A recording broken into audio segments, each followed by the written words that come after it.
Este es un recuento de la clase de Ingeniería de Software Aplicada. Lo que vamos a ver es lo que hemos visto hasta ahora en la asignatura y cómo podemos aplicarlo dentro del proyecto que vamos a desarrollar. Entonces, primero que todo hay que tener muy en claro cuál es el concepto de ingeniería de software. Habíamos dicho que la ingeniería de software establece un uso de principios fundamentales con el objeto de desarrollar en una forma económica software que sea confiable y que trabaje con eficiencia en máquinas reales. Entonces, ¿qué implicaciones tiene este concepto? Primero, se están aplicando conceptos y se están aplicando principios que son propios de la ingeniería, que es nuestra área de acción como profesionales. Para desarrollar un software que no sea sencillamente algo que funciona, sino que algo que la gente pueda confiar, que realmente cumple con las expectativas que se tienen y que trabaje de una forma eficiente en las máquinas que existen en el entorno actual. La segunda definición nos dice que la ingeniería de software es una aplicación de un enfoque sistemático, disciplinado y cuantificable en el desarrollo, operación y mantenimiento del software. Esto quiere decir que se maneja un enfoque sistémico dentro de nuestra área que somos ingenieros de sistemas. Disciplinado, porque si usted inicia con una ingeniería de software al principio del desarrollo, tiene que mantenerla hasta el final. No puede iniciar con una planeación dentro de unos parámetros y unos principios establecidos y después tirar a la borda esa planificación y desarrollarlo de la forma empírica. Entonces, cuantificable, ¿a qué se refiere? A que en el desarrollo, operación y mantenimiento podamos darle una calificación a ese software que se está haciendo y que esa calificación no sea cualitativa, porque cualitativa es de acuerdo a la percepción de la persona que lo ve. En cambio, cuantificable es un número que se pueda verificar fácilmente. Se pretende es aplicar esa ingeniería de Frontman o en algunos casos estudiar esta ingeniería. Para nosotros vamos a aplicarla en esta asignatura. Entonces hay que tener en claro que sin importar la metodología que escojamos, el proceso de ingeniería contempla ciertas actividades que siempre vamos a encontrar en cualquiera de las metodologías. Puede que tengan otro nombre, puede que se hagan en otro tipo de secuencia, pero siempre van a estar. Comunicación, que es la parte en la que se entiende cuál es el problema que estamos resolviendo. En algunas metodologías tradicionales se llama ingeniería de requisitos, modelado de negocio, captura de historias de usuario, en otras ágiles. Bueno, eso depende de la metodología, pero existe la fase de comunicación. Una vez se ha entendido el problema, se pasa a planeación. Entonces, escoge qué se va a hacer y cómo se desarrollará ese software. Se establecen cronogramas, presupuestos, planes. Luego viene el modelado. Entonces hay la parte de análisis y la parte de diseño. Un mito que hay es que las metodologías ágiles no realizan análisis y diseño y eso es completamente falso. Puede que no tengan entregables muy estructurados como lo hace la tradicional, pero sí se aplica análisis y diseño. Ya que se han hecho estas tres primeras fases que normalmente muchos se saltan, viene la parte de codificación. Entonces, en ese punto es donde apenas se entra con un lenguaje de programación a hacer líneas de código. Y no solamente es codificar nada más, también implica una prueba. Todo lo que se está haciendo tiene que ser probado. No se puede entregar al cliente sin estar completamente seguro de que funciona y que no tiene errores. Entonces, que no pasa lo que le pasa a muchos ingenieros, sacan software a producción, como se dice, sacan software de producción sin hacer sus pruebas necesarias. Por ejemplo, lo que pasó con el software de ingreso solidario, que mucha gente entraba, probaba, salían cédulas que no correspondían, nombres extraños. Entonces, ese tipo de cosas no pueden pasar al cliente. Tiene que usted detectarlas antes de salir a producción. Ya que usted ha detectado que definitivamente el software no tiene errores, sí va a despliegue y hay una retroalimentación. Esa retroalimentación es porque el software va necesitando, va requiriendo cosas porque el ambiente en el que el software se desarrolla no es estático. Los clientes cambian, la tecnología cambia, entonces es necesario que se vaya evolucionando y para eso es necesaria una retroalimentación. Evolucionará hasta donde pueda, hasta su límite, y luego entrará a un cambio. Entonces ese cambio ya es porque se necesita un software diferente que ya se adapte a un ambiente distinto.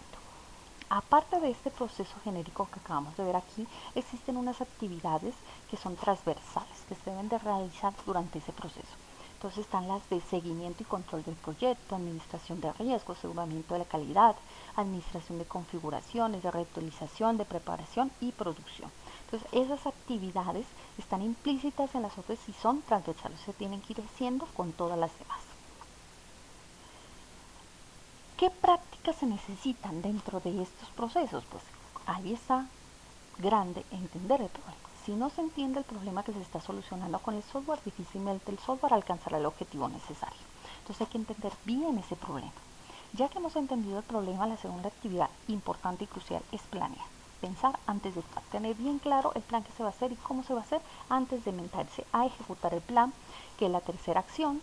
Lo que se ejecuta o lo que se codifica debe ser probado, ese es otro paso que muchos se saltan, hay que probar, hay que asegurar que es de calidad, porque es lo que usted le va a dar como ingeniero su soporte posteriormente. Su software va a hablar y decir: este es un buen ingeniero y puede encontrar o pueden tenerlo en cuenta para futuros proyectos, y todo tiene que tener su seguimiento y control. Entonces ahí hay otra recomendación: a pesar de que usted no coordine con el cliente un mantenimiento posterior, de todas maneras hágale un seguimiento, pregúntele al cliente cómo está funcionando el software, qué cosas no funcionaron, qué expectativas no se cumplieron, para que usted lo tenga como una retroalimentación para sus futuros proyectos.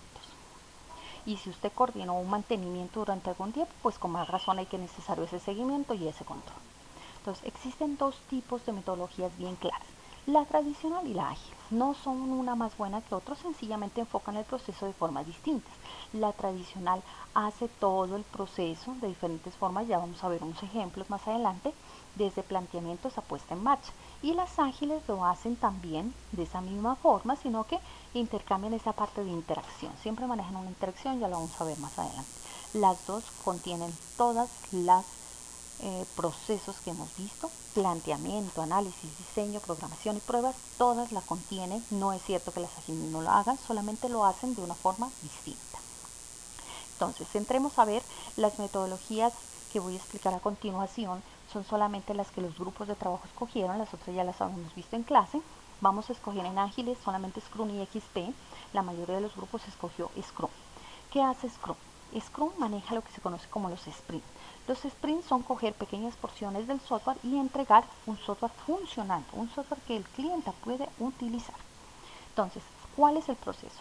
Se escoge un Product Backlog, que es con el cliente coordinar qué funcionalidades tendrá el sistema, y eso se consigna en esa lista de producto.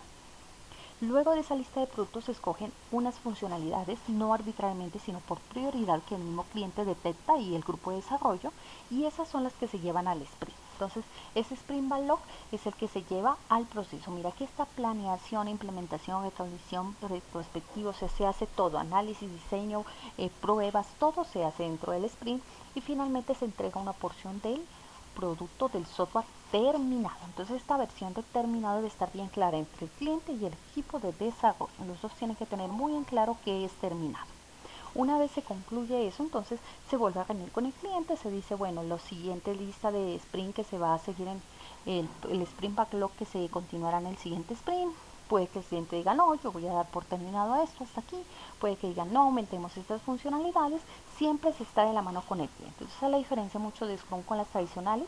Él dice: siempre mantenga al cliente muy impregnado en el proceso de desarrollo, que él esté bien consciente de lo que se hace, de lo que no se puede hacer y cómo se está haciendo. Bien XP, que la otra metodología ágil, mire, también maneja esa interacción, ese círculo, lo hace de una forma distinta. Él dice: él no es Product Backlog, sino historias de usuario. Entonces aquí esa es la diferencia entre XP y Scrum. Habla de historias de usuario, se habla de criterios de aceptación en la parte de planeación y un plan de interacción. Ya que se pasa de esa parte de planeación, se va a diseño. Entonces él también ahí es un poco más estricto que Scrum, no especifica Scrum, pero aquí sí dice: si es una funcionalidad sencilla, tarjeta CRC. Si es algo más complejo, prototipos. Entonces es un poco más estructurado allí. Luego del diseño va la codificación. Entonces, como el diseño es un diseño rápido, entonces en codificación se puede hacer un proceso de rediseño, un ajuste a ese diseño que se hizo de una forma más rápida. Otra diferencia que tiene XP con otras metodologías es que consigna la programación por pares. Entonces dice: dos personas trabajan en una misma historia de usuario, comparan sus trabajos, se complementan, se prueban el uno al otro y luego escogen la mejor versión para el cliente. Esa prueba que se hace en codificación, prueba unitaria, posteriormente, una vez la pareja diga: sí, esta funcionalidad, esta historia de usuario está bien hecha, la pasa a una prueba de grupo, una prueba unitaria de integración continua. Entonces esa prueba que hace otra persona ya distintas, o un conjunto de personas diferentes a las que lo programaron, complementa las pruebas que ya hizo la programación por parejas. Y finalmente, ya que ese equipo dice sí, el software completo funciona bien, porque hay veces que las funcionalidades pequeñas por sí solas funcionan, pero cuando se las une en todo el sistema empiezan a fallar. Entonces por eso hay una integración con todo el sistema completo. Cuando se pasan esas pruebas, entonces sí se llevan al cliente y se dice, vea, pruébelo, y ahí van las pruebas de aceptación. Y una vez el cliente dice sí, está aceptado, entonces se lanza ese incremento de software del proyecto y se recalcula la velocidad con la que se está trabajando. Eso es la parte de las metodologías ágiles que estamos manejando. Tradicionales, entonces por los grupos se escogieron 4: cascada, espiral, prototipos e incremental. Se tiende a confundir sobre todo las 3 últimas. Vamos a ver cuáles son las diferencias de una a otra. Cascada. Entonces, cascada fue una de las primeras metodologías que se siguieron porque en un principio el software era muy complejo, los equipos eran muy complejos y gigantes, pero el software era muy sencillo. Entonces lo que se hacía era esta metodología que seguía una fase una vez terminaba la anterior. Entonces, una vez termina comunicación, sigo con planeación, termina planeación, modelado, termina modelado, construcción, y termina construcción, vamos a despliegue. Entonces, esta metodología sigue vigente, pero se recomienda sobre todo en software que sean simples o sencillos. Softwares complejos es mejor afrontarlos con las otras metodologías. Entonces, veamos cuáles son las otras. Tenemos a espiral. Entonces, espiral empieza con las mismas fases. Mire que manejan las mismas fases que todas. Ágiles, cascada, espiral, prototipo, todas tienen esas fases, les dan nombres distintos, pero las tienen. Entonces empieza con planeación, empieza modelado, construcción, despliegue, entrega. Esa entrega que hace espiral es de una porción del software finalizado que el cliente pueda utilizar. Luego va y va por todas de nuevo todas las etapas, y luego al final, cuando llego otra vez aquí a la otra entrega, entonces es el mismo software que entregó al principio, pero ahora tiene algo más, un aporte más, un poco más grande. Y así sucesivamente hasta que se considera que el software está terminado. Entonces, ¿cuál es la diferencia entonces espiral con prototipos? Pues que cuando espiral termina un ciclo, ya es un software que puede utilizar el cliente. En cambio, prototipos, un prototipo es mucho más rápido de entrega, es una entrega mucho más ágil, pero ese que se entrega, ese prototipo, no está completamente funcional. Entonces, le faltan cosas. Entonces, esa es la diferencia principal. ¿Cuál es la ventaja o por qué se hace prototipos? O sea, como se entrega más rápido, se puede complementar la comunicación y iniciar un prototipo más completo hasta que ese prototipo evoluciona hacia un software final. La otra es incremental. Entonces, ¿cuál es la diferencia entre incremental, por ejemplo, con espiral, que a veces se confunde? Es que si bien entrega igual que espiral un software final, las actividades son paralelas. Mire, el primer incremento no ha terminado y ya arrancó el segundo. Entonces, esa es la diferencia fundamental entre espiral. Se siguen, mire, las mismas: comunicación, planeación, modelado, construcción, despliegue, todas, pero empiezan paralelo. No ha terminado la una y arranco con la siguiente, ¿sí? Esa es como la diferencia. Y diferencia con prototipos, pues que entrega un incremento funcional, y prototipos es algo que aún le falta algo. Entonces, esas son las metodologías tradicionales que estamos manejando. Entonces, ahora sí, ¿cómo vamos a ir complementando esto con el proyecto? Entonces, el proyecto que ustedes están trabajando en la clase tiene dos partes fundamentales. Una primera parte que pertenece más a una asignatura que ya vieron, que es formulación de proyecto. Entonces, todo proyecto, software o lo que sea, contiene esas partes: nombre, problema, objetivo, alcance, marco, referencia, metodología, cronograma, resultados. Eso siempre tiene que estar en un proyecto. Algunas metodologías para formular proyectos le dan otros nombres a esto, pero tienen que estar implícitos. Entonces, todo debe tener un nombre y un título fundamental. El problema, como lo dijimos, software soluciona un problema, entonces hay que entender ese problema. Entonces, una parte de formulación, una definición. Objetivo general específico, debe ser bien claro qué objetivo vamos a alcanzar con nuestro proyecto. Alcance, donde se delimita el proyecto, donde se dice lo que se hace y lo que no se hará. Marco referencial, algunos conceptos. Recuerden que el software, por lo general, los clientes no son de nuestra área de trabajo, no son ingenieros, entonces hay algunos conceptos que no maneja. Si usted dice es un portal web y él no sabe muy bien qué es, entonces usted colóquelo en los conceptos para que él se contextualice con el manejo de la terminología. Y están los antecedentes, que son software similares, porque el software es un producto único, pero siempre hay algún software similar en el mercado que se ha encontrado. Metodología, una descripción de la metodología que se seguirá en el proyecto. Cronograma, para saber el tiempo que se gastará y los resultados que se esperan. Entonces, esta es una parte de formulación de proyectos, pertenece a otra asignatura, pero si algún grupo necesita algún apoyo en esto, se le brindará. Y está la parte del avance de ingeniería. Entonces, ¿qué hemos avanzado hasta ahora? Definición de autores, requisitos funcionales y no funcionales y el modelo de requisitos. Entonces, a los grupos se les está enviando las correcciones para que se pongan al día, para que vayan evolucionando ese proyecto. Recuerden que estamos trabajando con actividades evaluativas, pero no con notas. Se hace una revisión, se hacen unas correcciones, ustedes las entregan, se van evolucionando y vamos aprendiendo. Pero no se entregarán notas por ahora. Entonces, en cuanto a la especificación de requisitos, si algunos tienen algunas dudas, pueden consultar aquí en el link, hay un video que les aclara un poco esa información. Si tienen dudas, pueden hacerlas por los medios de comunicación conmigo, yo les estaré aclarando.